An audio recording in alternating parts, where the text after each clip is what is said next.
హరి ఓం శ్రీ మాత్రే నమః. అందరికీ నమస్కారం. నేనండి మీ సౌమ్య. ఆధ్యాత్మిక జ్ఞానం ఛానల్కి స్వాగతం, సుస్వాగతం. ఇవాల్టి వీడియోలో శ్రావణ మాసానికి ఎందుకంత పవిత్రత, ఏమిటి దాని ప్రత్యేకత అనేది ఈ వీడియోలో చూసేద్దాము. అన్నిటికన్నా ముందు అందరికీ శుభ శ్రావణ మాసం, శుభ శ్రావణానికి స్వాగతం. శ్రావణ మాసం విశిష్టత చూసేద్దాము. వీడియో పూర్తి చూసి మీకు వీడియో నచ్చినట్లయితే షేర్ చేయండి. వర్ష ఋతువు ఆరంభంలో వచ్చే శ్రావణ మాసం లక్ష్మీనారాయణులకు ప్రీతికరమైన మాసం. వివిధ రకాల పూజలు, వ్రతాలు ఆచరించడం వల్ల విశేష ఫలితాలు ప్రసాదించే దివ్యమైన మాసంగా శ్రావణ మాసం గురించి పెద్దలు చెబుతారు. అలాగే ఈ నెలలో పౌర్ణమి నాడు చంద్రుడు శ్రవణ నక్షత్రంలో సంచరించడం వల్ల ఈ మాసానికి శ్రావణ మాసం అని పేరు వచ్చిందని ఆధ్యాత్మిక గ్రంథాల ద్వారా తెలుస్తుంది. మహిమాన్వితమైన శ్రావణ మాసం విశిష్టతను గురించి ఇప్పుడు తెలుసుకుందాము. దివ్యమైన మాసం శ్రావణ మాసం. శ్రావణ మాసం లక్ష్మీ నారాయణుల పూజకు ఎంతో విశిష్టమైనది. ఈ మాసంలో చేసే దైవ కార్యాలకు ఎంతో శక్తి ఉంటుందని వేద పురాణాలు చెబుతున్నాయి. అలాగే శ్రావణ మాసం శివ పూజకు విశిష్టమైనది.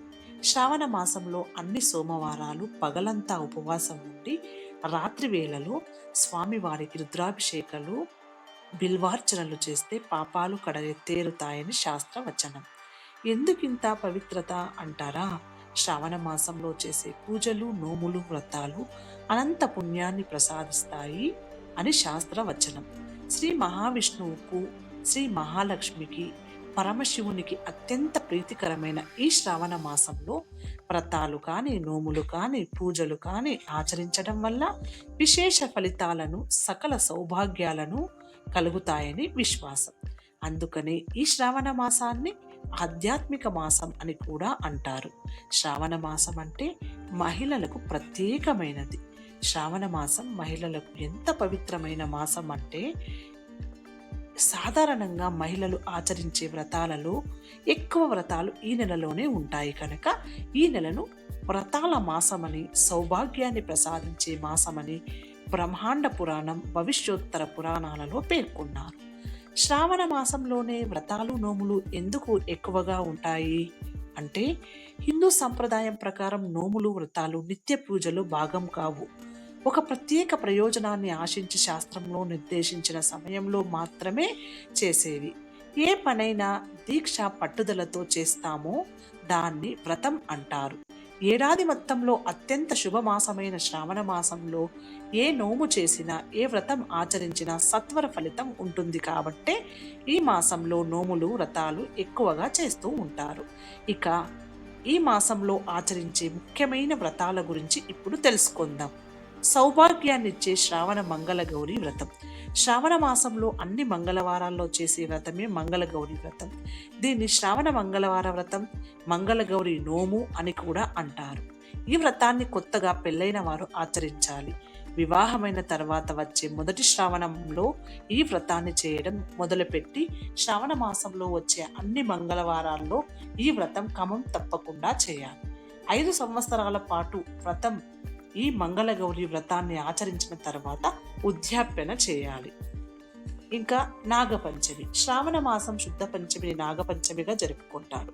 ఈ రోజు ఉపవాసాలు ఉండి నాగదేవతలను పూజించి పుట్టలో పాలు పోయడం వంటివి భక్తి శ్రద్ధలతో చేస్తే కుజదోషాలు, నాగదోషాలు తొలగిపోతాయని విశ్వాసం. ముఖ్యంగా సుబ్రహ్మణ్యుడు సంతాన కారకుడు. అందుకే సంతానం కోరుకునేవారు ఈ వ్రతాన్ని ఖచ్చితంగా చేయాలి. వరలక్ష్మి వ్రతం. శ్రావణ మాసంలో పూర్ణిమకు ముందు వచ్చే శుక్రవారం చేసే వ్రతమే వరలక్ష్మి వ్రతం. విశిష్టమైనది.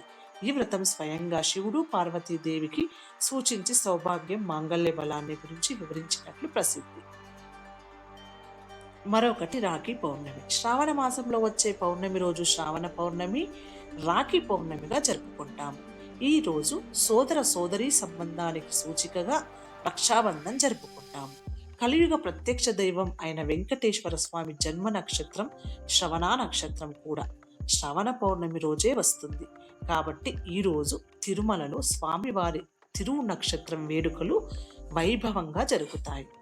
మరొకటి గోకులాష్టమి. శ్రావణ బహుళ అష్టమి రోజును కృష్ణాష్టమిగా, జన్మాష్టమిగా జరుపుకుంటాం. ఈ రోజు ప్రపంచవ్యాప్తంగా ఉన్న కృష్ణుని ఆలయాల్లో కన్నయ్య జన్మదిన వేడుకలు జరుపుకుంటారు ఘనంగా. ఇక శ్రీకృష్ణుడు స్వయంగా సంచరించి నడియాడిన ద్వారక, బృందావనం, మధురలో జన్మాష్టమి సంబరాలు అంబరాన్ని అంటుతాయి. ఇవి కూడా విశేషమైనవే. ఇంకా ముందు వచ్చేవి కూడాను. ఇక శ్రావణ మాసంలో వచ్చే 2 ఏకాదశులు కూడా పవిత్రమైనవి. ఇక ఈ మాసంలో చివరి రోజు పోలాల అమావాస్యను తెలుగు రాష్ట్రాలలో ఘనంగా జరుపుకుంటారు. ఈరోజు కంద మొక్కను పూజించడం సాంప్రదాయం.